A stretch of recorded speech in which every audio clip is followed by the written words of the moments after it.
தமிழ் புத்தாண்டு வாழ்த்துக்கள் ராம். தமிழ் புத்தாண்டு வாழ்த்துக்கள் பிரீத்தி. ராம், இன்னைக்கு வந்து தமிழ் நியூ இயர் இல்லையா? ஆனால் இன்னைக்கு தான் தமிழ் நியூ இயர் அப்படின்றது வந்து ஃபிக்ஸ் பண்ணுறதுக்கு ஒரு பெரிய ப்ரொசீஜரே நடந்துச்சு அப்படின்னு சொல்லலாம். ஏன் அப்படி சொல்கிறேன்னு பார்த்தீங்கன்னா, இங்கிலீஷ் பீப்புளுக்கு ரொம்ப ஈஸி. ஏன்னா வந்து ஜீசஸ் கிரைஸ்ட் இறந்தக்கு அப்புறமா வந்து 2016 இயர்ஸ் ஆச்சுன்றதால 2016வது வருஷம் இது அப்படின்னு சொல்லி நம்ம நியூ இயர் கொண்டாடுறோம் January 1.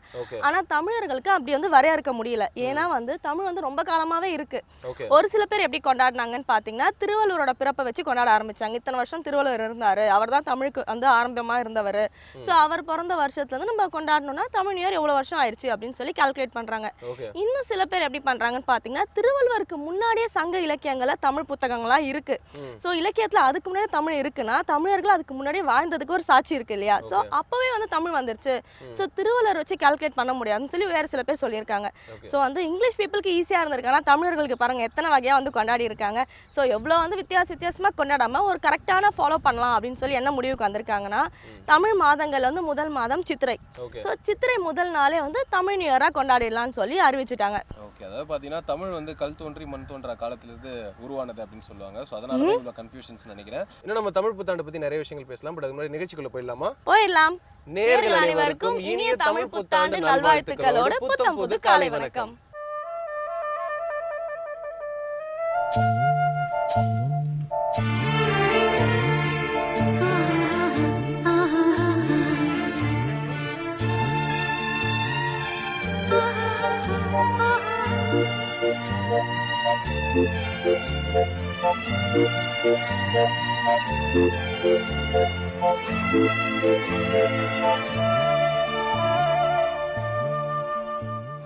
பிரீத்தி, ஏப்ரல் 14 தான் நம்ம வந்து தமிழ் நியூ இயரா கொண்டாடுறோம். நம்ம எல்லாருக்குமே தெரியும். இது வந்து பாத்தீங்கன்னா தமிழ்நாடு மட்டும் இல்லாம ஸ்ரீலங்காலயும் வந்து இன்னைக்கு வந்து பப்ளிக் ஹாலிடே. ஏன்னா நிறைய தமிழர்கள் வந்து இலங்கையில இருக்கிறதுனால அங்கேயும் வந்து பப்ளிக் ஹாலிடே. இது மட்டும் இல்லாம நீங்க ஆல்ரெடி சொன்ன மாதிரி தமிழர்கள் வந்து உலகத்துல நிறைய இடங்கள் இருக்காங்க. ஃபார் எக்ஸாம்பிள் பாத்தீங்கன்னா தாய்லாந்து, அப்புறம் கனடா, மலேசியா, சிங்கப்பூர், இந்த மாதிரி நிறைய இடத்துல வந்து நீங்க தமிழ் புத்தாண்டு கொண்டாடுறாங்க. அங்கேயும் வந்து ரொம்ப விமர்சையா தான் கொண்டாடிட்டு இருக்காங்க. சித்திரை பத்தி நீங்க பேசுனீங்களா? சித்திரைன்னு சொல்லும் போது எல்லாத்துக்குமே வந்து முழு முதல் வந்து சித்திரை அப்படின்னு தான் சொல்லுவாங்க. நட்சத்திரங்களை எடுத்துக்கலாம், இல்ல மாதங்களை எடுத்துக்கலாம், எதா இருந்தாலும் வந்து முழு முதல் வந்து சித்திரைன்னு தான் சொல்றாங்க. சோ இது வந்து இலக்கியங்களே வந்து பாடியிருக்காங்க. அதாவது பாத்தீங்கன்னா நக்கீரன் இருக்கார் இல்லையா? சங்க காலத்திலேயே நக்கீரன், அப்புறம் வந்து கூடலூர் கிழார், இவங்க எல்லாம் வந்து பாத்தீங்கன்னா சித்திரையை பத்தி பயங்கரமா போற்றி பாடியிருக்காங்க. அது மட்டும் இல்லாம தொல்காப்பியம், சீவக சிந்தாமணி, சிலப்பதிகாரம், இது மாதிரி இலக்கியங்களையும் சித்திரையோட மகத்துவத்தை பத்தி பேசியிருக்காங்க. சோ அதனாலதான் வந்து சித்திரை முதல் நாள வந்து தமிழ் புத்தாண்டை நம்ம வந்து கொண்டாடிட்டு இருக்கோம். ஓகே, அதனால கொண்டாடுறோமான்னு தெரியல. ஆனா சித்திரை வந்து ரொம்ப ஸ்பெஷலா இருக்கும்போது சோ அதுலயே வந்து ஸ்டார்ட் பண்ணலாம். ஓகே, ரொம்பவே அழகா சொன்னீங்க. இதை தொடர்ந்து நம்ம என்ன பார்க்க போறோம் அப்படின்னு பாத்தீங்கன்னா, இன்றைய நாளுடைய சூரியோதயம் பார்த்துடலாமா? பார்த்துடலாம். இது சூரியோதயம்.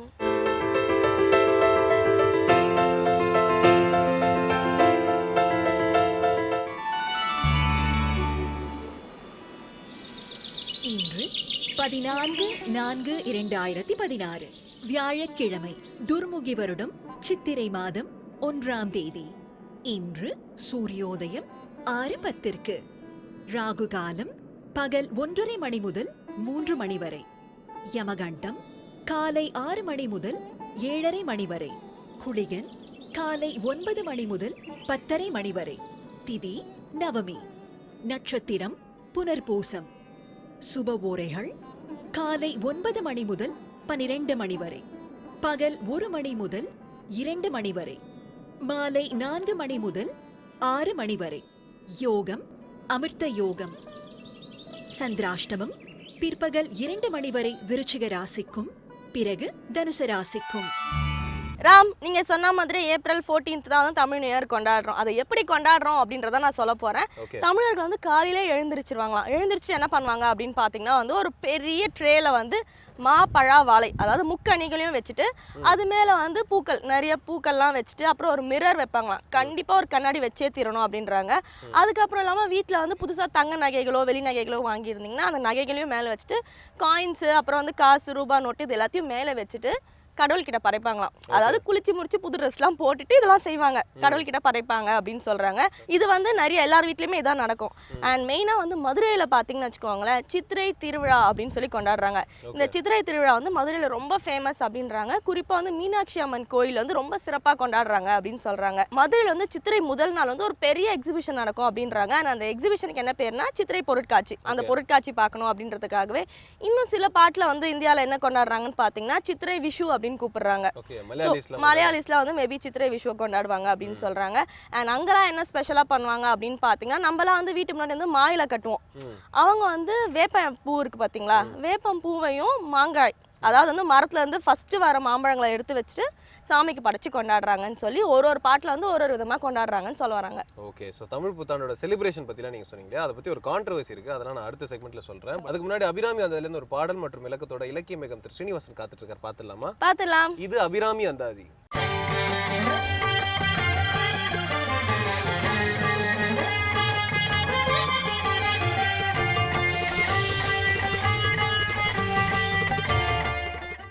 ஸ்ரீவித்யோபாசனாசக்தம் ஸ்ரீவித்யாபீடபூஷணம் ஸ்ரீவித்யாபினவம் வந்தே ஸ்ரீ கிருஷ்ணானந்த சர்க்குரும்.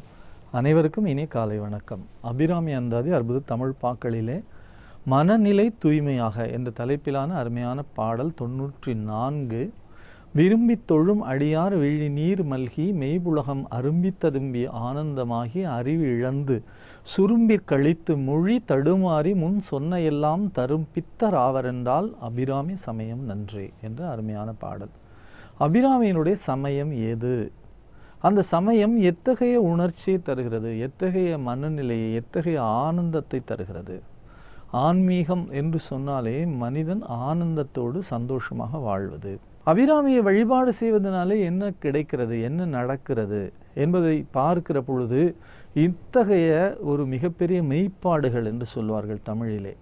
உடம்பிலே ஏற்படக்கூடிய மாற்றங்கள். விரும்பி தொழும் அடியார் விழி நீர் மல்கி, கண்களிலே இருந்து நீர் கசிய வேண்டும். கண்களிலே நீர் கசிய வேண்டுமானால் அந்த பக்தி எத்தகையதாக இருக்க வேண்டும்? பகவான் ராமகிருஷ்ணன் சொல்லுவார், இறைவன் நாமத்தை சொன்ன உடனே யார் ஒருவருக்கு கண்களிலே இருந்து கண்ணீர் கசிகிறதோ அதுவே அவனுக்கு அது கடைசி பிறவி என்று சொல்லுவார்.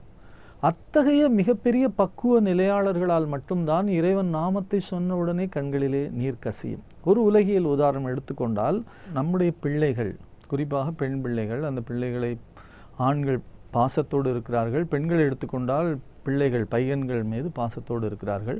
அவர்கள் வெளிநாட்டிலோ அல்லது வெளியூரிலே இருக்கிற பொழுது அவர்கள் நம்மை அழைக்கிறார்கள், அலைபேசியில் அழைக்கிற பொழுது நம்மை அறியாமல் நம்முடைய கண்கள் நீர் கசிகின்றன. காரணம் என்ன என்று சொன்னால், நாம் அவர்கள் மேலே வைத்திருக்கக்கூடிய அன்பு, பாசம்.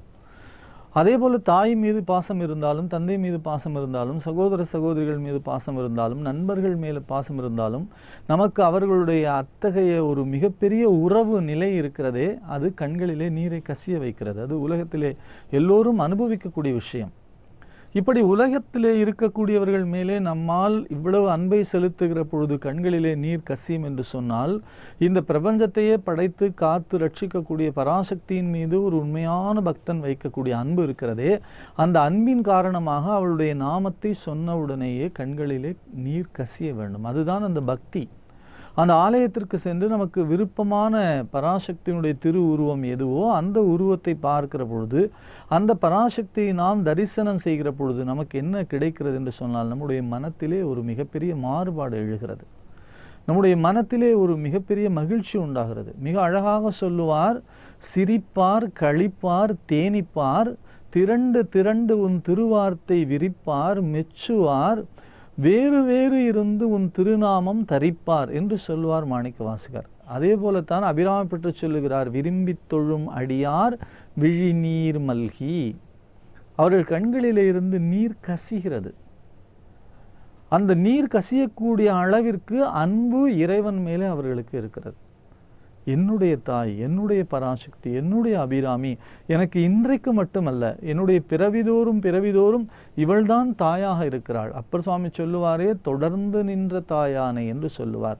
இப்பொழுது மட்டும் தாய் இல்லை, எல்லா பிறவிக்கும் அவள்தான் தாயாக இருக்கிறார்கள். மாதாச்ச பார்வதி தேவி பிதா தேவோ மகேஸ்வரஹா பாந்தவஹா சிவபக்தாச சதேச்சோ புவனத்ரயம் என்று சொல்லுகிறார் அன்னபூர்ணா அஷ்டகத்திலே ஆதிசங்கரர். அந்த வகையிலே எனக்கு தொடர்ந்து நிற்கக்கூடிய தாயாகிய நான் பராசக்தியை பார்க்கிற பொழுது என் கண்களில் இருந்து கண்ணீர் வருகிறது. விரும்பி தொழும் அடியார் விழி நீர் மல்கி மெய் உலகம் அரும்பி ததும்பி. புலகாங்கிதத்தல் என்று சொல்வார்கள், புலகாங்கிதம் அடைதல் என்று சொல்வார்கள், மயிர் கூச்செறிதல் என்று சொல்வார்கள். அந்த அருள் நிலை வந்துவிட்டது என்று சொன்னால் அவர்களுடைய மயிரெல்லாம் கூச்செறியும், உடம்பில் இருக்கக்கூடிய முடியெல்லாம் குத்திட்டு நிற்கும் என்று சொல்வார்கள். எப்படி என்றால் அவர்களுடைய மனம் அந்த அளவிற்கு அதில் ஆழ்ந்து போயிருக்கிறது. பராசக்தியை நான் நேரடியாக அவளுடைய திருவுருவத்தை தரிசிக்கின்ற பொழுது எனக்கு எந்த சன்னிதானம் விருப்பமாக இருக்கிறதோ, எந்த தேவியிடத்திலே என் மனம் ஒன்றி இருக்கிறதோ அந்த இடத்திலே செல்கிற பொழுது என் மனம் கசிகிறது. என் மனம் கசிவதினாலே என்ன ஆகிறது? கண்களிலே இருந்து கண்ணீர் பெருகுகிறது. நினைந்து நினைந்து நெகிழ்ந்து நெகிழ்ந்து அன்பே நிறைந்து நிறைந்து ஊற்றெழும் கண்ணீர் அதனால் உடம்பு நனைந்து நனைந்து என்று சொல்லுவார் வள்ளல் பெருமான். ஊற்றெழும் கண்ணீர் அதனால் உடம்பு நனைந்து போகக்கூடிய அளவிற்கு பக்தி பார்ப்பவர்களுக்கு பைத்தியமாக தோணலாம். ஆனால் உண்மையான பக்தன் அதை பற்றி கவலைப்பட போவதில்லை. விரும்பி தொழும் அடியார் அப்படி என்று போட்டார். சாதாரணமாக தொழும் அடியார் என்று சொல்லவில்லை. விரும்பி தொழும், யார் விருப்பமாக தொழுகின்றார்களோ விரும்பி தொழும் அடியார் விழிநீர் மல்கி மெய்வுலகம் அரும்பி ததும்பி ஆனந்தமாகி அவருடைய மனம் முழுக்க ஆனந்தமாக இருக்கும். நான் கோயிலுக்கு வந்து விட்டேன், என் தேவியை தரிசனம் பண்ணி விட்டேன், எனக்கு அருமையான வாழ்க்கை கிடைத்திருக்கிறது, என் மனம் பரமானந்தத்திலே சுகத்திலே சந்தோஷத்திலே இருக்கிறது என்ற சிந்தனை இருக்கிறது. பாருங்கள், உலகியல்லே நம்மை பற்றி சிந்தித்து பார்ப்போமே. நாளை என்ன செய்ய போகிறோம், அடுத்த ஆண்டு என்ன செய்ய போகிறோம், எதிர்காலத்தில் என்ன செய்ய போகிறோம் என்று அதுவும் நடுராத்திரியிலே தூக்கம் வராமல் சிந்திக்க ஆரம்பித்தால் மனத்திலே ஒரு விதமான பயம் கவ்விக்கொள்ளும். மனிதனை நம்மை பற்றி சிந்திப்பதில் இருக்கக்கூடிய சிக்கல் இது. ஆனால் இறைவனை பற்றி நீங்கள் எப்பொழுது சிந்தித்தாலும் நம்பிக்கை வளரும்.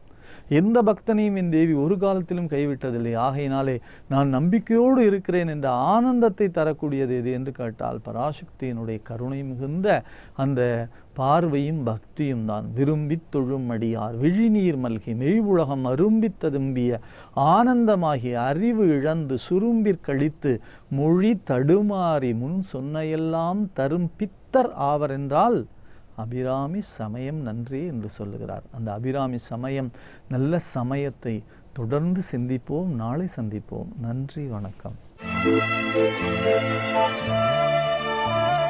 பிரீத்தி, நான் ஆல்ரெடி சொல்லியிருந்தேன் இல்லையா, ஒரு கான்ட்ரவர்சி பற்றி பேச போகிறோம். அதாவது தமிழ் புத்தாண்டை பற்றி ஒரு கான்ட்ரவர்சி வந்தது. அதாவது பார்த்தீங்கன்னா தமிழ்நாட்டில் ஒரு கவர்மெண்ட், ஒரு பர்டிகுலர் கவர்மெண்ட் வந்து ரூல் பண்ணும்போது நம்ம பொங்கல் இருக்கு இல்லையா, தை திருநாள், ஸோ அன்னைக்கு வந்து நம்ம தமிழ் புத்தாண்டா கொண்டாடணும். ஸோ ஏன்னா தமிழர் திருநாள் வந்து தைப்பொங்கல் தான். ஸோ நம்ம தமிழ்நாடோட வாழ்வாதாரமே பார்த்தீங்கன்னா விவசாயம் தான். ஸோ அவங்கள வந்து கௌரவிக்கிற மாதிரி தமிழர்கள் எல்லாமே வந்து தமிழ் புத்தாண்டை வந்து தை திருநாளில் கொண்டாடிடலாம் அப்படின்னு சொல்ற மாதிரி ஒரு ஆக்ட் வந்து ஒன்று பாஸ் பண்ணாங்க.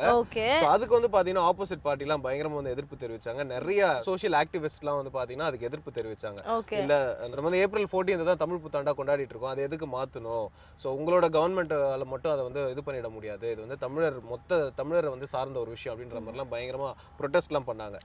அதுக்கப்புறம் என்ன பண்ணாங்க அப்படின்னு பார்த்தீங்கன்னா, இவ்வளோ ப்ரொடெஸ்ட் வருது அப்படின்னு என்ன பண்ணாங்க அப்படின்னு பார்த்தீங்கன்னா, சித்திரை திருநாள் அப்படின்னு வந்து கொண்டாடிக்கோங்க. ஸோ அன்னைக்கு வந்து பப்ளிக் ஹாலிடேவாக தான் இருக்கும். ஆனால் தமிழ் புத்தாண்டு வந்து தைப்பொங்கல் அன்னைக்கு தான். ஸோ இந்த ஏப்ரல் 14 வந்து நீங்கள் சித்திரை திருநாளாக கொண்டாடிக்கோங்க அப்படின்ற மாதிரி ஒரு ஆக்ட் ஒன்று பாஸ் பண்ணாங்க. ஸோ அதுக்கும் நிறைய ப்ரொடெஸ்ட்லாம் வந்து அப்புறம் ஒரு வழியாக கொஞ்சம் நாளுக்கு அப்புறம் பார்த்தீங்கன்னா கவர்மெண்ட் மாறினதுக்கப்புறம் ஏப்ரல் 14 வந்து நம்ம தமிழ் புத்தாண்டை வந்து கண்டினியூ பண்ணலாம். ஏன்னா உலகத்தில் வந்து நிறைய நாடுகளில் வந்து தமிழர்கள் இருக்காங்க. ஸோ அவங்க எல்லாருமே வந்து ஏப்ரல் 14 தான் வந்து தமிழ் புத்தாண்டா கொண்டாடிட்டு இருக்காங்க. ஸோ அதை வந்து மாற்ற முடியாது அப்படின்ற மாதிரி ஒரு வழியாக ஏப்ரல் 14 வந்து திரும்ப தமிழ் புத்தாண்டா கொண்டாடுற மாதிரி கொண்டு வந்துட்டாங்க. ஓகே, ஏப்ரல் 14 தமிழ் புத்தாண்டா வரவேற்கிறதுக்கு நிறைய போராட்டங்கள் நடந்திருக்கு போல. ஓகே, ரொம்ப அழகாக சொன்னீங்க. இதை தொடர்ந்து நம்ம என்ன பார்க்க போகிறோம் அப்படின்னு பார்த்தீங்கன்னா, ஸ்கின் அண்ட் ஹேர் டிப்ஸ் தரத்துக்காக நம்மளோட அரோமா தெரபிஸ்ட் கீதா அசோக் காத்துட்டு இருக்காங்க. பார்த்துடலாமா? இது இயற்கை மருத்துவம்.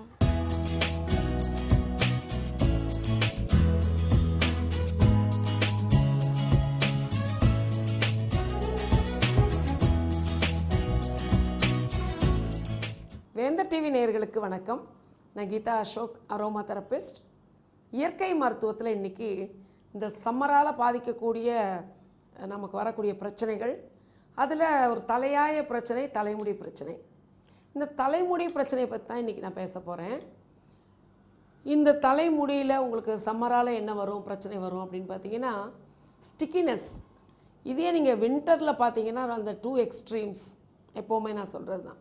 இந்த வின்டரில் பார்த்தீங்கன்னா ஒரு டீஹைட்ரேஷன், எப்படிப்பட்ட ஒரு முடியும் பார்த்தீங்கன்னா வின்டரில் அப்படியே நார் மாதிரி ஆகிடும். அப்படியே ஒரு ஃப்ரிஸினஸ் இருக்கும், பிரிட்டில்டாக இருக்கும், முடி உடையும், ட்ரையாக இருக்கும். அதே இன்னொரு எக்ஸ்ட்ரீம் சம்மரில் பார்த்தீங்கன்னா நீங்கள் எப்படி ஷாம்பு வாஷ் பண்ணிட்டு போனாலும் எப்படி இருந்தாலும் உங்கள் முடி பார்த்தீங்கன்னா அப்படி ஒட்டிக்கும், ரொம்ப ஸ்டிக்கியாக இருக்கும், பிசுபிசுப்பாக இருக்கும், நீங்கள் நினச்சபடி ஹேர் ஸ்டைல் பண்ண முடியாது. ஒரு ஒரு லூஸ் ஹேர் விட்டுட்டு போகலான்னு நினைப்பீங்க. இல்லை மேல் நீங்கள் ஜென்ஸ் அழகாக ஹேர் கட் பண்ணியிருப்பீங்க. அந்த ஹேர் கட் நல்லா ஒரு இம்ப்ரெசிவாக இருக்கணும்னு நினைப்பீங்க. பட் நீங்கள் பைக் எடுத்த ஒரு ½ அன் ஹவரில் பார்த்தீங்கன்னா முடி ஃபுல்லாக ஒட்டிக்கும். இதுக்கு வந்து நம்ம என்ன பண்ணலாம்? ஸோ ஸ்டிக்கியாக இருக்கக்கூடாது அப்படின்னா, பட் ஒன்றே ஒன்று வச்சுக்கோங்க, சம்மரில் கண்டிப்பாக டெய்லி ஹேர் வாஷ்ங்கிறத மேண்டேட்டரியாக வச்சுக்கோங்க. இப்போ வெயில் காலத்தில் இந்த மாதிரி முடி கொட்டாமல் அண்டு தலையில் பார்த்தீங்கன்னா அரிப்பு இருக்கும். இந்த வெயில் காலத்தில் ரொம்ப அரிப்பு இருக்குங்கிறப்ப எதனால் அரிக்குதுங்கிறது தெரியாமல் இருக்கும். இப்போ நம்ம என்ன நினைப்போம்னா ஸ்கின்ல மட்டும்தான் அந்த ப்ரிக்லி ஹீட், இந்த வேர்க்கூர் வரும் அப்படின்னு நினைக்கிறோம். ஆனால் வேர்க்கூர் அதிகமாக வர்றவங்களுக்கு முகத்தை விட அவங்களுடைய தலையில் அதிகமாக இருக்கும். சின்ன சின்ன பிளிஸ்டர்ஸ், கண்ணுக்கு தெரியாத குட்டி குட்டி கொப்பளம் மாதிரி சின்ன சின்னதாக. அப்போ அதில் வந்து உங்களுக்கு எண்ணெய் பசை வெளியே வரப்போவும் வியர்வை வெளியே வரப்பையும் பார்த்தீங்கன்னா அந்த கொப்பளங்களில் போய் இருந்துக்கிட்டு நமக்கு ஒரு அரிப்பு இருந்துகிட்டே இருக்கும். ஸோ அதுதான் பார்த்தீங்கன்னா சின்ன குழந்தைகள் வந்து தலையை சொரிஞ்சிக்கிட்டே இருப்பாங்க. அந்த தொலையை சொரிஞ்சிக்கிட்டே இருக்கிறப்ப என்ன ஆகுது, நெயில் இருந்துச்சுன்னா அது வந்து மண்டை ஓட வந்து கீரும். ஏன்னா இயற்கையாகவே நமக்கு வந்து அதிகமாக ஸ்வெட்டிங் இருக்கப்போ நம்மளுடைய ஸ்கேல்ப் வந்து ரொம்ப சாஃப்டாக இருக்கும். அந்த டைமில் நீங்கள் வந்து சொரியிறப்போ இல்லை ஒரு கோம் வச்சு அழுத்துறப்போ அங்கே வந்து கீறல் விழுந்து அங்கே ஃபங்கஸ் போய் அக்குமுலேட் ஆகிறதுக்கு சான்ஸ் இருக்குது. அதனால் ஒரு முடி வந்து ஸ்டிக்கியாக இருக்குது, இல்லை ரொம்ப அரிக்குது, இல்லை ரொம்ப முடி கொட்டுது அப்படிங்கிறப்போ நீங்கள் சம்மர் ஸ்டார்ட் ஆகிறப்பே இதுக்குரிய சில விஷயங்கள்லாம் நீங்கள் எடுத்துக்கிட்டீங்க. இயற்கையே நமக்கு வந்து மருத்துவத்தை அள்ளி கொடுக்குது, நிறைய விஷயங்கள் இருக்குது. அந்த மாதிரி எடுத்துக்கிட்டீங்க அப்படின்னா அது வந்து உங்களுடைய ஸ்கேல்ப்புக்கும் ப்ரொடெக்ஷன் கொடுக்கும், உங்கள் முடிக்கும் ப்ரொடெக்ஷன் கொடுக்கும். அதே நேரத்தில் உங்கள் முடியை நல்லா ஃப்ளஃபியாக நீங்கள் ஸ்டைல் பண்ண முடியும்.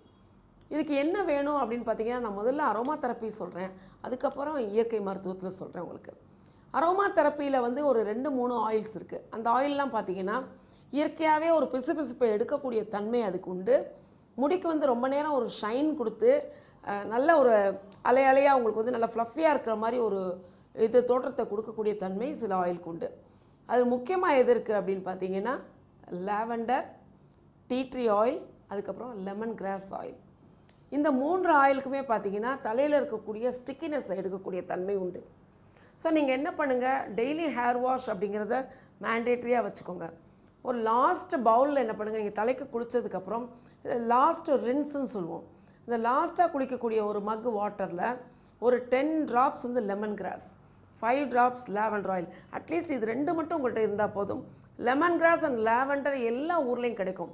அதுவும் கொடைக்கானல் ஊட்டிலாம் போனீங்கன்னா எல்லா இடத்துலையும் கொடுப்பாங்க. அது நீங்கள் வாங்கி வச்சுக்கோங்க. வருஷம் ஃபுல்லாக எந்த எக்ஸ்ட்ரீம் ப்ராப்ளமுக்கும் லாவெண்டர்லாம் ரொம்ப ஹெல்ப் பண்ணும். ஸோ நீங்கள் இதை விட்டுட்டு நீங்கள் ஒரு மக்கில் வந்து தண்ணியில் வச்சுக்கோங்க. நீங்கள் என்ன பண்ணுங்கள், தலைக்கு குளித்து முடித்த பின்னாடி உங்களுடைய முடியை வந்து அப்சைட் டவுனாக அப்படி, அதாவது தலையை வந்து குப்புற கவிழ்த்து கீழே பார்த்து உங்கள் முடியை முன்னாடி விட்டு இந்த ஒரு மக்கு வாட்டர் இருக்கு இல்லையா, அதை வந்து ரொம்ப ஸ்லோவாக நீங்கள் அப்படியே ட்ரிப்பிங் அதுக்கு பேர், அதை வந்து அப்படியே மெதுவாக விடுங்க. அந்த மாதிரி விடுறப்ப என்ன ஆகுனா உங்கள் முடி உங்கள் ஸ்கேல்பில் இறங்கும், உங்கள் முடியோட கியூட்டிக்கில் இறங்கும். அப்படியே உங்கள் முடியை வந்து அப்படியே மெதுவாக அது போஷாக் பண்ணிக்கிட்டே வரும். இது மேலாக இருந்தால் கூட, மேலாக இருந்தால் நீங்கள் வந்து ஸ்ட்ரெயிட்டாக ஊற்றிக்கலாம், ஏன்னா முடி கம்மியாக இருக்கும். லேடிஸ் அப்படிங்கிறப்போ உங்களுக்கு வந்து உங்களுடைய ஹேரை வந்து அப்சைட் டவுனாக போட்டு அந்த மாதிரி நீங்கள் மெதுவாக கொடுக்குறப்போ உங்கள் தலையில் இருக்கக்கூடிய ஸ்டிக்கினஸ் மாறும். ஓகே, இதே நீங்கள் இயற்கையாக எடுத்துக்கணும் அப்படின்னா அடுத்து நீங்கள் என்ன எடுத்துக்கலாம் அப்படின்னா ஆப்பிள் சிடர் வினிகர்.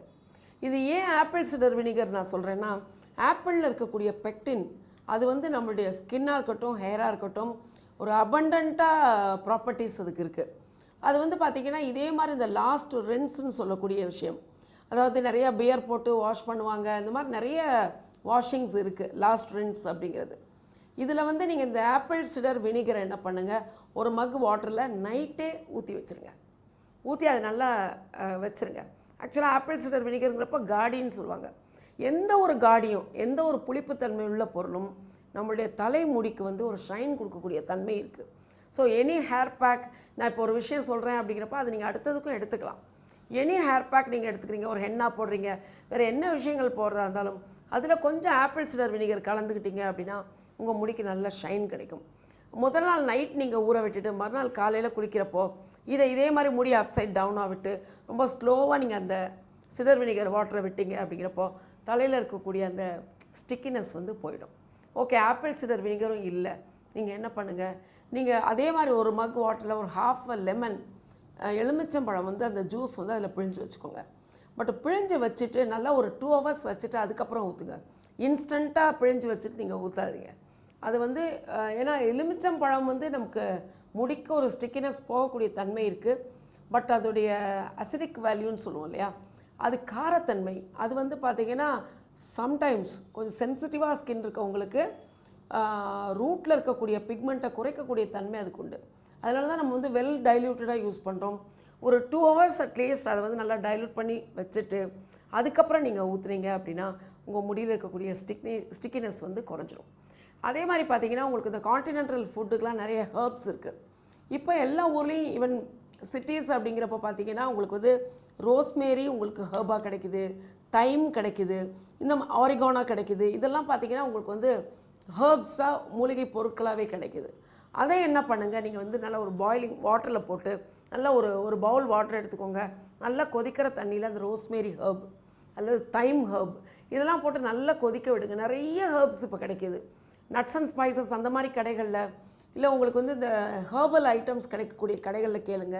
அவங்க தேல் கைட் யூ. நீங்கள் அதை என்ன பண்ணுங்கள், ஒரு டிகாக்ஷன் மாதிரி நம்ம ப்ரிப்பேர் பண்ணணும். அதாவது நல்லா தண்ணியை கொதிக்க விட்டு இந்த ஹர்ப் நல்லா ஒரு 2-3 டீஸ்பூன் லாவிஷாக போடுங்க. போட்டு நல்லா கொதித்ததுக்கப்புறம் பார்த்தீங்கன்னா அது நல்லா, அதாவது தண்ணி வத்துற வரைக்கும் நல்லா கொதிக்கட்டும். அதுக்கப்புறம் அது திக்காக உங்களுக்கு கிடைக்கும். அதை வடிகட்டி எடுத்துட்டு அதில் ஒரு 1/2 mug வாட்டர் கலந்து அதை ஒரு 2 to 3 hours இல்லை ஓவர் நைட் சோக் பண்ணி அதை நீங்கள் லாஸ்ட் ரின்ஸாக பண்ணி பாருங்கள். உங்கள் முடி கண்டிப்பாக ஒன்றோடு ஒன்று ஒட்டாமல் ரொம்ப அழகாக இருக்கும். சம்மர் முடிகிற வரைக்கும் இது மாதிரி நீங்கள் மாற்றி கூட பண்ணலாம். ஒன்ஸ் வினிகர் போடுங்க, அதுக்கப்புறம் அரோமா தெரப்பி பண்ணுங்கள். இல்லை இந்த மாதிரி நீங்கள் லெமன் ஜூஸ் எடுத்துக்கோங்க, ஹர்ப்ஸ் எடுத்துக்கோங்க. ஹர்ப்ஸ் நிறைய கிடைக்கிது உங்களுக்கு. அதெல்லாம் பார்த்தீங்கன்னா துர்நாற்றத்தைலாம் போகக்கூடிய தன்மை ஹர்ப்ஸுக்கு உண்டு. நீங்கள் ஹர்பல் டிகாக்ஷன் எடுத்து அது நீங்கள் வந்து லாஸ்ட் ரின்ஸாக நீங்கள் வந்து தலையில் ஊற்றி பாருங்கள். உங்கள் முடி அவ்வளோ ஆரோக்கியமாக இருக்கிறத நீங்கள் வந்து உணர்வீங்க. ராம், நான் வந்து ஆல்ரெடி வந்து தமிழ்நாட்டில் வந்து தமிழ் புத்தாண்டை எப்படி கொண்டாடுறோம் அப்படின்னு சொல்லிட்டேன் இல்லையா. இப்போ வந்து வேறு சில ஊர்கள் எப்படி கொண்டாடுறாங்கன்னு பார்க்கலாம். அதுக்கு முன்னாடி வந்து தேர் திருவிழான்னு ஒன்று பெரிய ஃபேமஸாக கொண்டாடுறாங்க தமிழ்நாட்டில். எங்கன்னு பார்த்தீங்கன்னா கும்பகோணம்ல. அங்கே வந்து கண்டிப்பாக வந்து சித்திரை முதல் நாள் அதுமா வந்து ஊரே சேர்ந்து வந்து தேர் இழுத்து வந்து கொண்டாடுறாங்களாம். அது மட்டும் இல்லாமல் திருச்சிராப்பள்ளி, காஞ்சிபுரம் சரி நிறைய ஊர்களையும் வந்து தேர் திருவிழா நடக்குது. ஸோ இப்போ தமிழ்நாட்டை விட்டு எங்கே வந்து சிறப்பாக கொண்டாடுறாங்கன்னு பார்த்தீங்கன்னா ஸ்ரீலங்காவில். ஏன்னா தமிழர்கள் அங்கே நிறைய பேர் இருக்காங்க இல்லையா. ஸோ அவங்க எப்படி கொண்டாடுறாங்க அப்படின்னு பார்த்தீங்கன்னா மருது நீர் அப்படின்னு ஒரு நீர் இருக்கான். அந்த நீர் வந்து என்னென்னமோ ஹெர்பல் ப்ராடக்ட்ஸ்லாம் உள்ள போட்டு நிறைய இன்கிரீடியன்ஸ் இருக்கு போல. ஸோ அதெல்லாம் வந்து தண்ணியில கலந்து நாள் விடிஞ்ச உடனே அந்த தண்ணியில தான் குளிச்சு வந்து நாளை வந்து ஆரம்பிக்கிறேன் அப்படின்னு சொல்லியிருக்காங்க. இது தவிர அவங்க வந்து கை விசேஷம் அப்படின்னு ஒரு பண்டிகை கொண்டாடுறாங்க. அதாவது அதே நாளில் தான் அதை வந்து கை விசேஷம் அப்படின்னு கூப்பிடுறாங்க. அது ஏன் அப்படி கூப்பிடுறாங்க அப்படின்னு பார்த்தீங்கன்னா வந்து ஏப்ரல் மந்த் நம்ம எல்லாருக்குமே தெரியும் இல்லையா. அக்கௌண்டிங் இயர் என்னன்னு பார்த்தீங்கன்னா April 1st to March 31st. So ஏப்ரலோட நடுவில் வந்து இந்த நாள் வருது அப்படின்றதால வந்து பெரியவங்க எல்லாருமே வீட்டில் இருக்க சின்ன பசங்களுக்கு அப்புறம் கல்யாணம் ஆகாத பசங்களுக்குலாம் வந்து காசு கொடுப்பாங்களாம். ஒரு குட் லக், இந்த வருஷம் பிறந்துருச்சு சந்தோஷமா வந்து தொடங்குங்க அப்படின்னு சொல்லி காசு கொடுப்பாங்களாம். ஸோ வந்து கை நிறைய காசு வருது இல்லையா. ஸோ கை விசேஷம் சொல்லி அதுக்கு ஒரு பேர் வச்சிருக்காங்க. அவங்களும் சந்தோஷமா காசு வாங்கிட்டு அந்த நாளை செலிப்ரேட் பண்றாங்களாம். இது தவிர வேற என்ன பண்றாங்கன்னு பாத்தீங்கன்னா புண்ணிய காலம் அப்படின்னு கொண்டாடுறாங்க. அதுக்கு ஏன் அந்த பேர் வந்துச்சு அப்படின்னு பாத்தீங்கன்னா நம்மளோட சூரிய பகவான் வந்து மீன ராசில இருந்து மேஷ ராசிக்கு மாறுறாராம். ஸோ மாறும் போது வந்து நல்ல புது விஷயங்கள் நீங்க தொடங்கும் போது வந்து ரொம்ப சிறப்பா அமையும். அந்த காலத்துல நீங்க எந்த ஒரு காரியம் தொட்டாலும் வந்து சூப்பரா தொடங்கும் அப்படின்னு சொல்றாங்க. ஸோ அதனால வந்து சித்திரை நாள் வந்து இன்னும் சிறப்பா கொண்டாடுறாங்களா ஸ்ரீலங்கன்ஸ். ஸோ தமிழ் புத்தாண்டை பத்தி நிறைய விஷயங்கள் வந்து அள்ளி தெளிச்சிருக்கீங்க. இன்னும் நம்ம தொடர்ந்து பேசலாம். பட் முன்னாடி பார்த்தீங்கன்னா ஒரு சில மூலிகைகள் அதோட ஹெல்த் பெனிஃபிட்ஸ் பத்தி பேசுறதுக்காக சித்த மருத்துவர் ராஜமாணிக்கம் காத்துட்டு இருக்காரு. பார்த்துடலாம். இது மூலிகை மருத்துவம்.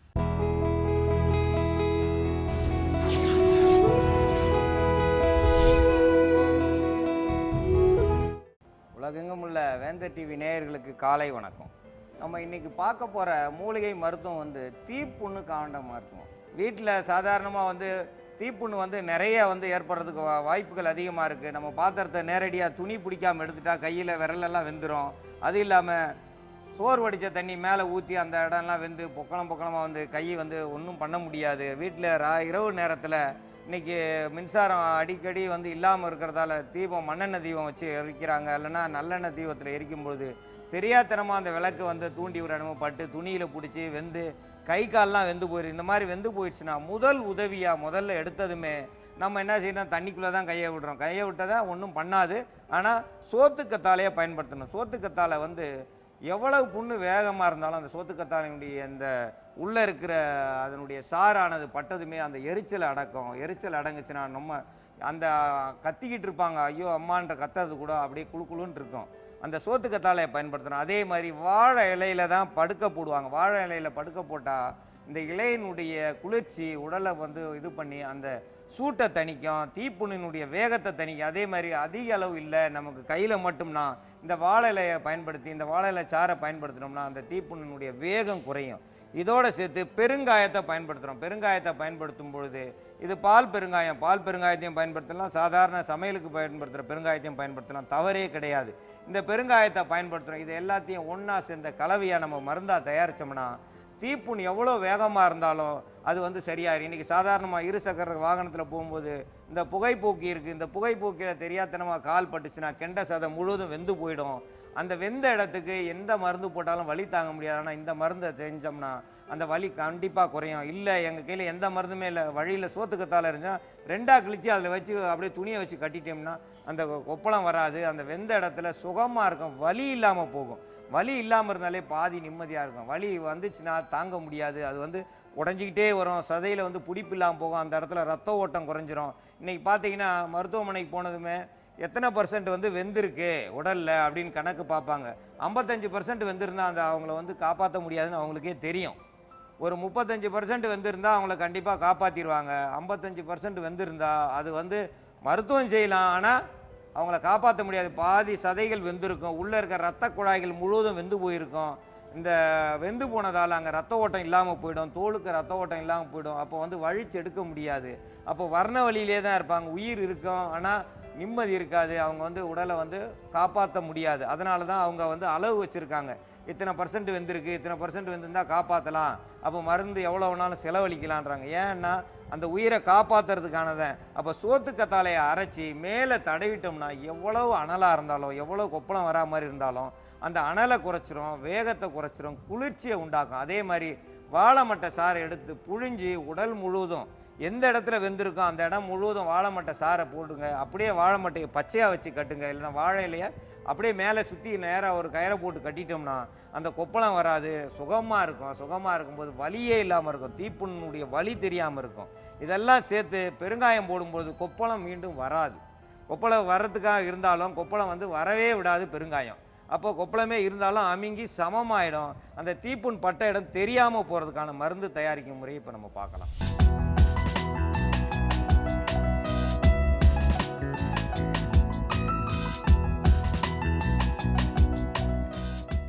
சோத்து கத்தாழையை முள் நீக்கணும். முள் நீக்கி அந்த கத்தாழையே அந்த முள் வந்து இல்லாமல் இருக்கிறது மாதிரி எடுத்துக்கணும். அப்போ தான் நம்ம வந்து அதை சுத்தம் செய்ய முடியும். அவசரத்தில் நம்ம வந்து இந்த தோலெல்லாம் உரிச்சிக்கிட்டு இருக்கிறதுக்கு நேரம் இருக்காது. அப்போ வந்து நேரடியாக வந்து இந்த சோத்து கத்தாழையை உரலில் போட்டுடலாம், தவறே கிடையாது.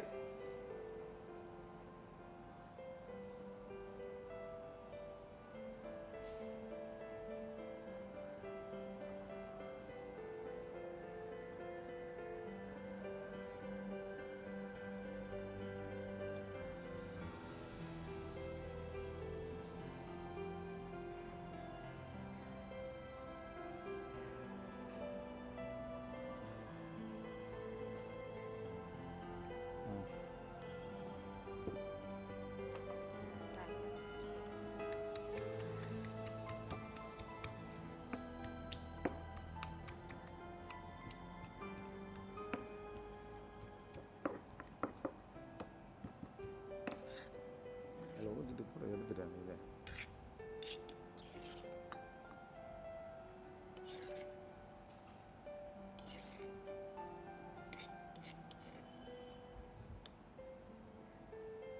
பெருங்காயம் வந்து 1 கிராம் அளவுக்கு எடுத்திருக்கோம்.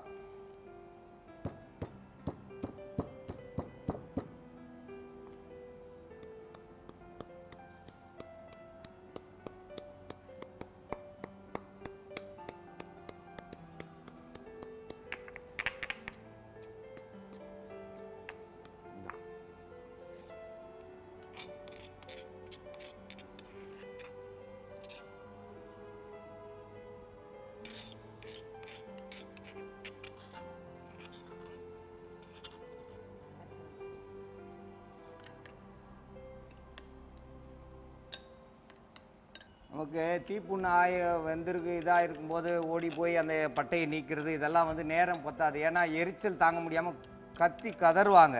கத்தி கதறும் பொழுது இந்த தோல் உரிச்சிக்கிட்டு இருக்கேன் நேரமாகும். அப்போ வந்து நேரடியாக நெரிச்சு அப்படியே இடித்து சாரை மட்டும் உருவி எடுத்துருவோம். இல்லை இந்த மாதிரி தோல் எடுத்து இடித்து அதோட கலந்து மேலே எடுத்து மெதுவாக தடவும்போது அந்த தோலெல்லாம் வந்து வெளியில் தன்னால் விழுந்துடும். தடவும் போது இந்த தோலெல்லாம் நீக்காமல் நம்ம ஏன் போட்டிருக்கோம்னா அவசரத்துக்கான மருந்து இது.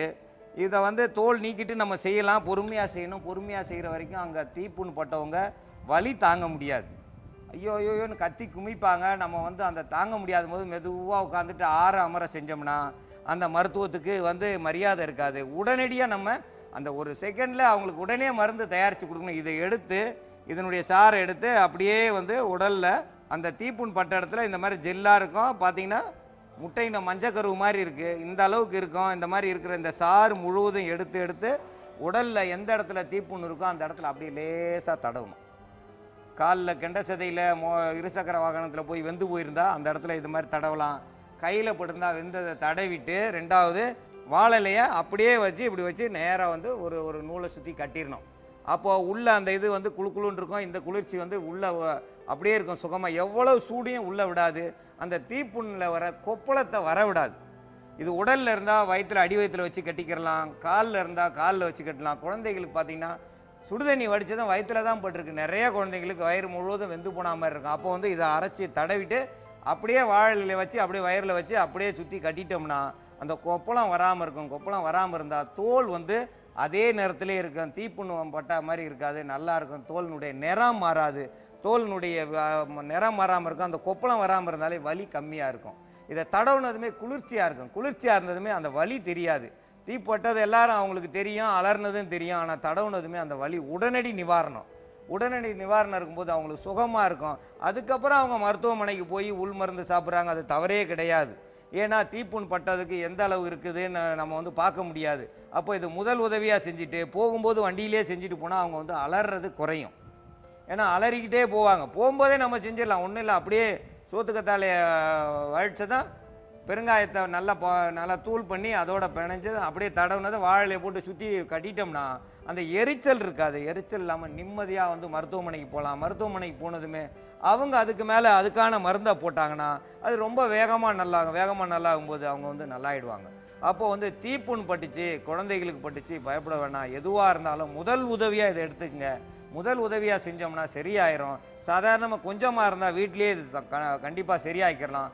அதிக அளவு இருந்ததுன்னா உங்களால் சரி பண்ணவே முடியாது. கண்டிப்பாக மருத்துவமனைக்கு போய் தான் ஆகணும்.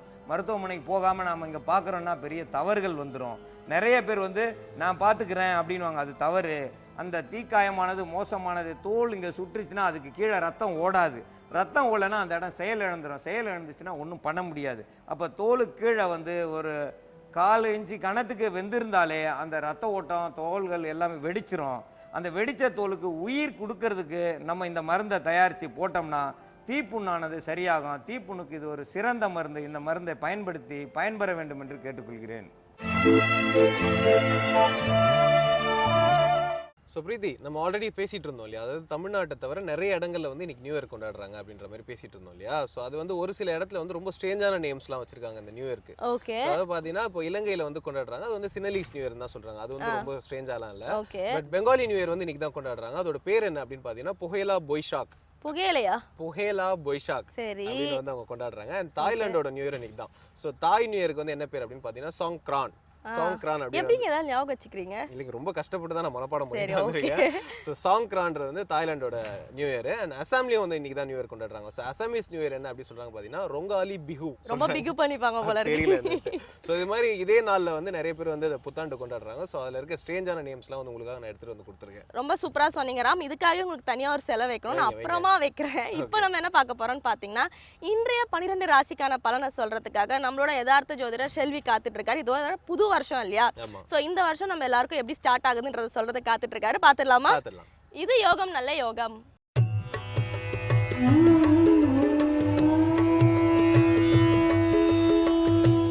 வேந்தர் டிவி நேயர்களுக்கு அனைவருக்கும் இனிய தமிழ் புத்தாண்டு நல்வாழ்த்துக்கள். இன்றைய நாளானது 14ஆம் தேதி 4வது மாதம் 2016ஆம் ஆண்டு சித்திரை மாதம் முதல் நாள். இன்றைய நாளில் மிக சிறப்பான அம்சம் என்னவென்று பார்த்தால் துர்முகி ஆண்டு ஆரம்பிக்கிறது. இது தமிழர் திருநாளான தமிழ் புத்தாண்டு இனிய நாள். இந்த நாளில் வேந்தர் டிவி நேயர்கள் அனைவருக்கும் எல்லா நலனையும் எல்லா அருளையும் என்னுடைய குருநாதரான ஸ்ரீ ராகவேந்தர் பரிபூர்ணமாக உங்களை அனைவருக்கும் வணங்கி இந்த ஆண்டு முழுவதும் மிக சிறப்பான அமைப்பை ஏற்படுத்தி தருவதற்கு என்னுடைய பிரார்த்தனை நிச்சயமாக இருக்கும். மேலும் இந்த ஆண்டில் வேந்தர் டிவி நேயர்களுடைய மேஷம் முதல் மீனம் வரை உள்ள 12 ராசிக்காரர்களுக்கு உண்டான பலன்கள் பரிகாரங்களை வேந்தர் டிவியில் காலையில் 11 மணி நிகழ்ச்சியில் உங்களிடம் நான் பேசுகின்றேன். இந்த துர்முகி ஆண்டுடைய எல்லா விதமான பலாப்பலன்களையும் நீங்கள் பெற வேண்டும் என்பதற்காக புத்தாண்டு தினத்தின் பலன்களை முழுமையாக பார்த்து எல்லோரும் பயன்பெற வேண்டும் என்பது தான் இதனுடைய நோக்கம். எல்லோரும் பார்த்து பயன்பெறுவீர்கள் என்று நம்புகின்றேன். முதலாவதாக இந்த மாதத்தினுடைய சித்திரை மாதத்தினுடைய பலன்களை மேஷம் முதல் மீனம் வரை உள்ள ராசி நேயர்களுக்கு பார்ப்போமாக. முதலாவதாக பார்க்கக்கூடிய ராசிக்காரர்கள் மேஷ ராசிக்காரர்கள். தேக ஆரோக்கியத்தில் இந்த சித்திரை மாதத்தில் கண்களில் நரம்பு சம்பந்தப்பட்ட உபத்திரத்தில் சிறிது கவனம். அரசு அமைப்பில் அரசு உத்தியோகத்தில் இருப்பவர்கள் அதிக எச்சரிக்கை. எல்லாவற்றிலும் நிதானத்துடன் இருப்பது பல விதத்தில் ஏற்றம். எந்தவித பயணங்கள் வந்தாலும் செய்து கொள்வது நன்மை தரும். யாரிடத்திலும் கோபதாபத்தில் பேசுவதை மட்டும் தவிர்த்து கொள்ளுங்கள். முடிந்த அளவுக்கு அனுமனை இந்த மாதத்தில் சரணாகதி அடைவது மேஷராசிக்காரர்களுக்கு நன்மை தரும். அடுத்ததாக பார்க்கக்கூடிய ராசிக்காரர்கள் ரிஷபராசிக்காரர்கள். ரிஷபராசிக்காரர்களுக்கு கண்டிப்பாக இந்த மாதத்தில் எல்லா விதத்திலும் நன்மைகள் அனுகூலங்கள் காணப்பட்டாலும் பிள்ளைகள் விஷயத்தில் தேவையில்லாத வாக்குவாதங்கள், பிள்ளைகளுடைய தேக ஆரோக்கியங்கள், பிள்ளைகளுக்கு உங்களுக்கும் சாதாரண பிரச்சனை பெரிதாவது போன்ற விஷயங்கள் மனசங்கடத்தை ஏற்படுத்தும். எனவே பிள்ளைகள் விஷயத்தில் அதிக முக்கியத்துவம் கொடுப்பது ரிஷபராசிக்காரர்களுக்கு சித்திரை மாதத்தில் நன்மை தரும். உத்தியோகத்திலோ மற்ற விஷயத்திலோ குறைபாடு காணப்படவில்லை. அதே சமயம் இரத்தத்தில் ஏற்கனவே கோளாறு உள்ள ரிஷபராசிக்காரர்கள் மிக மிக கவனமாக இருக்க வேண்டும். பாரம்பரியமாக உள்ள நோய் உபத்திரங்கள் சிலருக்கு பெரும் பாதிப்புகளை ஏற்படுத்தலாம். மேலும் இந்த மாதத்தில் புற்றுள்ள அம்மன் கோயில் வழிபாடு ரிஷபராசிக்காரர்களுக்கு குடும்பத்திற்கும் உங்களுக்கும் நன்மை தரும். அடுத்ததாக பார்க்கக்கூடிய ராசிக்காரர்கள் மிதுன ராசிக்காரர்கள். தைரியமும் தன்னம்பிக்கையும் மிக பெரிதாக ஏற்றப்படும், போற்றப்படும். பலரால் மிகப்பெரிய அற்புதமான அமைப்புக்கு உங்களோட உழைப்புக்கு ஏற்ற அனுகூலங்கள் கிடைக்கும். வெற்றி அமைப்பு பன்மடங்காக உயர்வதை கண்கூடாக பார்க்கலாம். ஏற்றத்தின் அளவு பன்மடங்காக உயரக்கூடிய அமைப்பாக காணப்படுகிறது. அரசு அமைப்பு அரசியல் அமைப்பில் இருப்பவர்கள் திடீரென்று பெரிதாக பலரால் பாராட்டப்படக்கூடிய அமைப்பு. படைப்பாளிகளுக்கு மிகப்பெரிய அனுகூலங்கள் காணப்படுகிறது.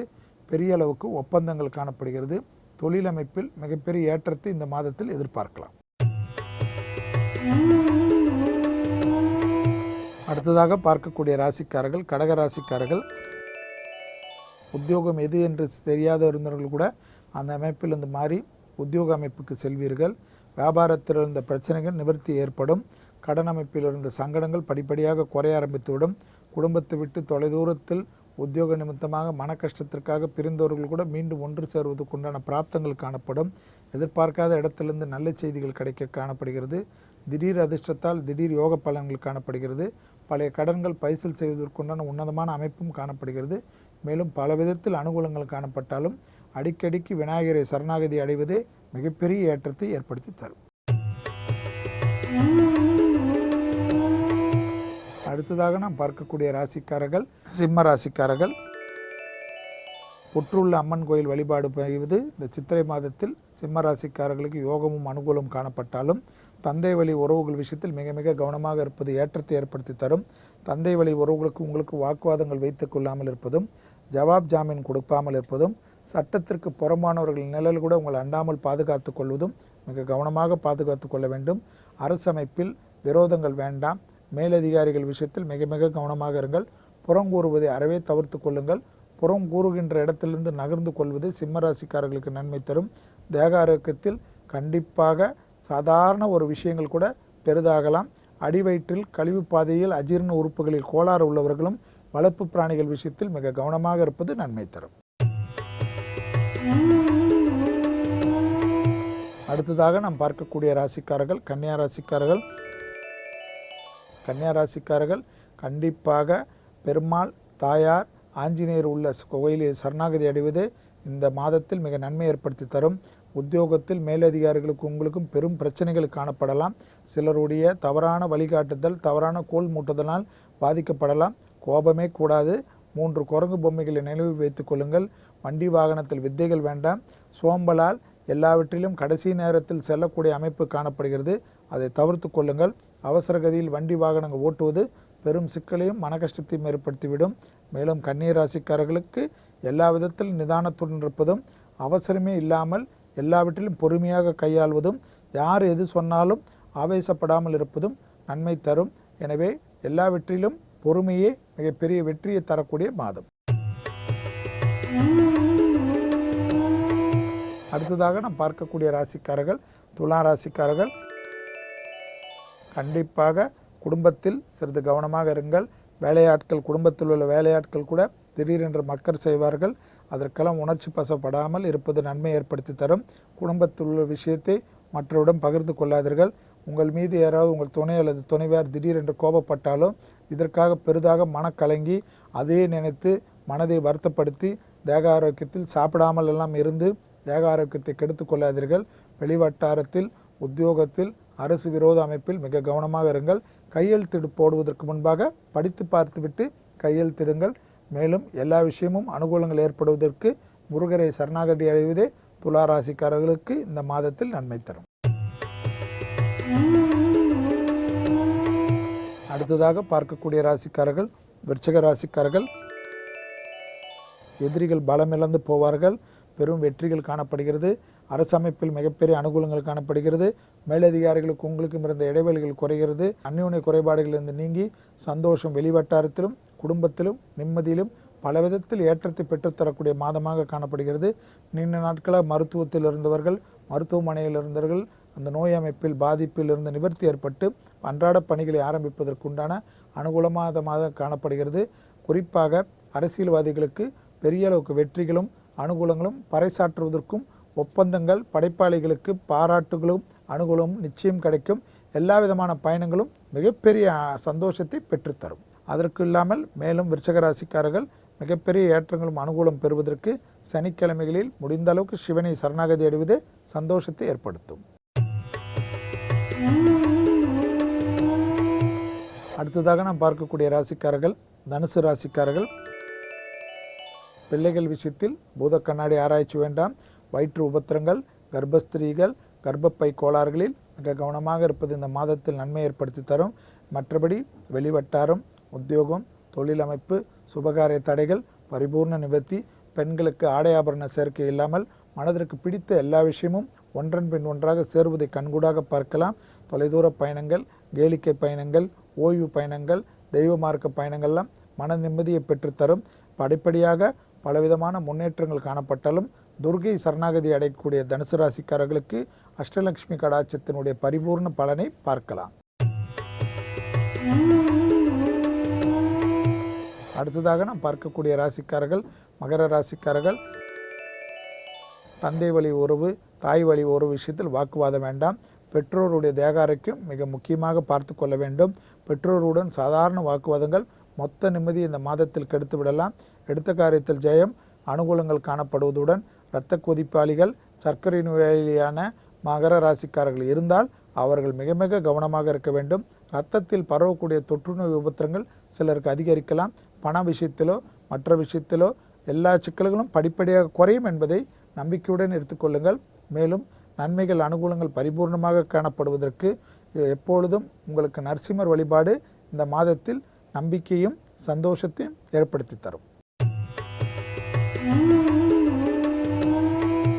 அடுத்ததாக நாம் பார்க்கக்கூடிய ராசிக்காரர்கள் கும்பராசிக்காரர்கள். இந்த மாதத்தில் தைரியம், தன்னம்பிக்கை வலுப்பெறும். யோகமும் அனுகூலமும், பதவி உயர்வு தடைகள் நிவர்த்தியும், இதில் இடமாற்றமும் தேடி வருவதற்குண்டான பிராப்தமும், நீண்ட நாட்களாக உத்தியோகம் செய்து ப்ரமோஷன் இல்லாதவர்கள் கூட அந்த அமைப்பிலிருந்து கண்டிப்பாக உங்கள் முயற்சிக்கு வெற்றி ஏற்படுவதுடன் முதலாளிகள் பாராட்டும், மேலதிகாரிகள் பாராட்டும், தனிப்பட்ட தொழில் அமைப்பில் இருந்தவர்கள் புது தொழில் அமைப்புக்கு மாறுவதும், பழைய பலன்கள்லாம் பைசல் செய்வதற்கும், வண்டி வாகன அமைப்பில் மாற்றங்கள் ஏற்படுத்தி கொள்வதற்கும், வீடு மாற்றங்கள், மனை மாற்றங்கள், புது அமைப்புகள், வீடை புதுப்பிப்பது போன்ற விஷயங்கள்லாம் அனுகூலத்தை பெற்றுத் தருவதற்குண்டான சாத்தியக்கூறமான அமைப்பு காணப்படுவதனால் ஜெயமும் அனுகூலமும் பரிபூர்ணமாக காணப்படுகிறது. மேலும் எல்லா விதமான வெற்றிகள் ஏற்படுவதற்கு மகாலட்சுமி வழிபாடே கும்பராசிக்காரர்களுக்கு இந்த மாதத்தில் காணப்படக்கூடிய சிறந்த பரிகாரம். அடுத்ததாக கடைசியாக நாம் பார்க்கக்கூடிய ராசிக்காரர்கள் மீன ராசிக்காரர்கள்.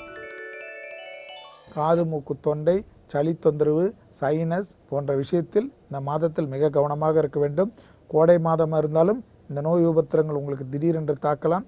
எனவே சில்லென்று இருக்கக்கூடிய குளிர்ச்சியான தரக்கூடிய பொருட்கள் விஷயத்தில், காய்கறி விஷயத்தில் மிக கவனமாக இருங்கள்.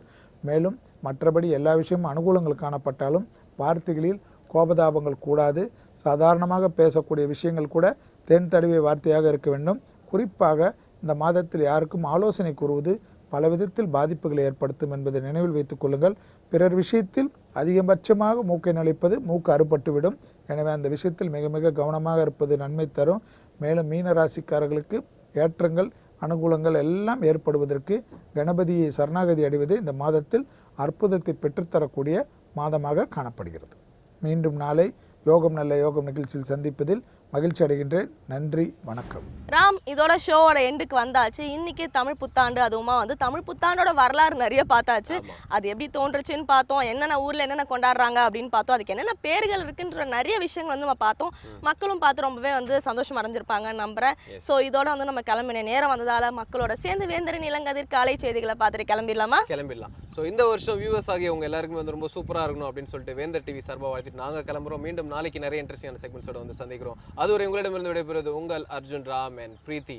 மீண்டும் வேந்தர் டிவி நேயர்கள் அனைவருக்கும் இனிய தமிழ் புத்தாண்டு நல்வாழ்த்துக்கள்.